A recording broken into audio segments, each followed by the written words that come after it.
సూర్యాపేట జిల్లా హుజూర్ నగర్ పట్టణంలో సిఐటియు రాష్ట్ర పిలుపు మేరకు సిఐటియు జిల్లా ఉపాధ్యక్షుడు శీలం శ్రీను ఆధ్వర్యంలో ఎంపీడీఓ కార్యాలయం ముందు గ్రామ పంచాయతీ కార్మికులు ధర్నా నిర్వహించారు. అనంతరం సీనియర్ అధికారి దుర్గాప్రసాద్కి వినతి పత్రాన్ని అందజేశారు. ఈ సందర్భంగా శీలం శ్రీను మాట్లాడుతూ గ్రామ పంచాయతీ సిబ్బంది బిల్లులు తక్షణమే చెల్లించి సిబ్బందిని పర్మనెంట్ చేసి కనీస వేతనాలు చెల్లించాలన్నారు. అదేవిధంగా పీఆర్సీ పరిధిలోకి సిబ్బందిని తీసుకురావాలని జీవో నంబర్ 60 ప్రకారం వేతనాలు చెల్లించాలన్నారు. రాష్ట్రంలో ఉన్న 52,000 సిబ్బందిని పర్మనెంట్ చేయవలసిందిగా కోరారు. ఎన్నికల్లో ఇచ్చిన హామీలను ప్రభుత్వం అమలు చేయాలని, ప్రమాదంలో మరణించిన సిబ్బందికి 10 లక్షలు నష్టపరిహారం చెల్లించాలని డిమాండ్ చేశారు.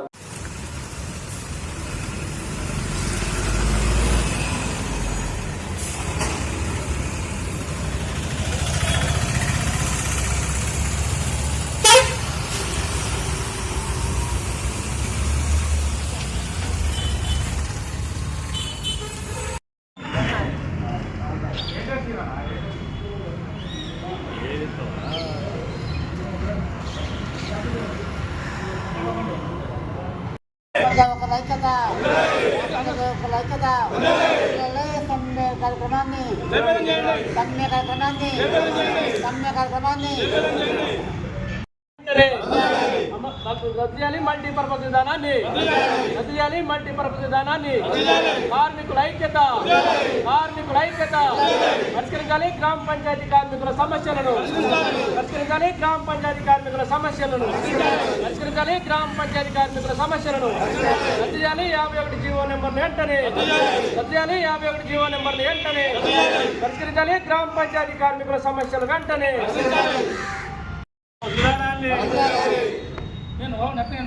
గ్రామ పంచాయతీ కార్మికుల ఐక్యత రద్దు చేయాలి. 59 నెంబర్ జీవోని రద్దు చేయాలి. 59 నెంబర్ జీవోని అమలు చేయాలి. మల్టీపర్పస్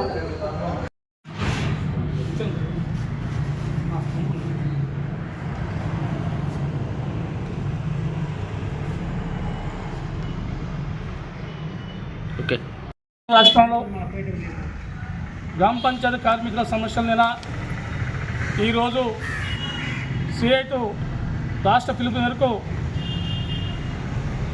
మొత్తం అన్ని గ్రామ పంచాయతీలు వాళ్ళకి హక్కుల కోసం, వాళ్ళకి సమస్యల కోసం గత ప్రభుత్వాలు 10 సంవత్సరాలు చేసి ఇచ్చిన హామీని అమలు చేయకుండా మొన్న ఎన్నికల్లో ఏ రకంగా బుద్ధి చెప్పింది ఆ ప్రభుత్వానికి ఇప్పుడున్న పాలకులకు తెలుసు. అందుకనే కార్మికుల సమస్యను పరిష్కరించకపోతే రాబోయే కాలంలో కూడా ఏ ప్రభుత్వం ఉన్నా సరే అలాంటి కాల పరిస్థితులు వస్తుంటాయి. అందుకని ఎప్పుడైనా ఈ ప్రభుత్వం కార్మికుల దృష్టి పెట్టుకొని కనీస వేతనం వాళ్ళకి ఇలా సుప్రీంకోర్టే 26,000 రూపాయలు ఇవ్వాలని చెప్పి ఒక తీర్పు ఇచ్చింది.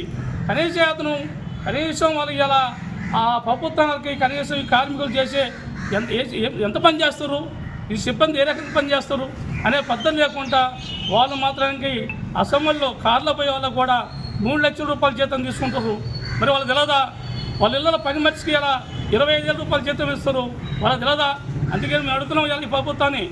ఇప్పుడు చెప్తున్నాం, ఖచ్చితంగా జీపీ కార్మికులకి కనీస వేతనం 20,000 రూపాయలు ఇవ్వాల్సిందే.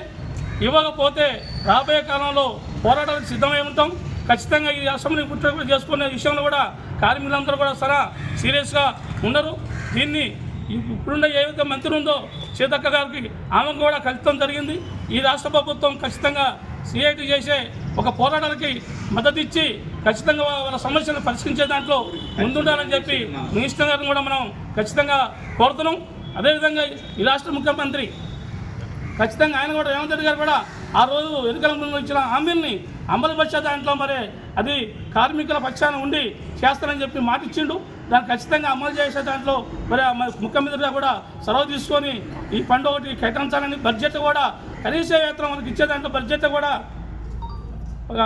కేటాయించాలని చెప్పి కూడా మేము డిమాండ్ చేస్తున్నాం. ఖచ్చితంగా అదేవిధంగా చనిపోయిన వారికి, మరణించిన వారి కుటుంబాలకి 10 లక్షల రూపాయలు ఎడ్యుకేషన్ ఇవ్వాలని చెప్పి, అదేవిధంగా మళ్ళీ వాళ్ళ కుటుంబం నుంచి ఒకరికి మళ్ళీ జీతం మళ్ళీ పెట్టాలని చెప్పి గ్రామ పంచాయతీ అని చెప్పి అంతర్గత సిఐటు పిలుపు మేరకే మేము ఖచ్చితంగా ఎందుకు కూడా అమలు చేయాలని చెప్పి ఈ ప్రభుత్వాన్ని కోరుతున్నాం.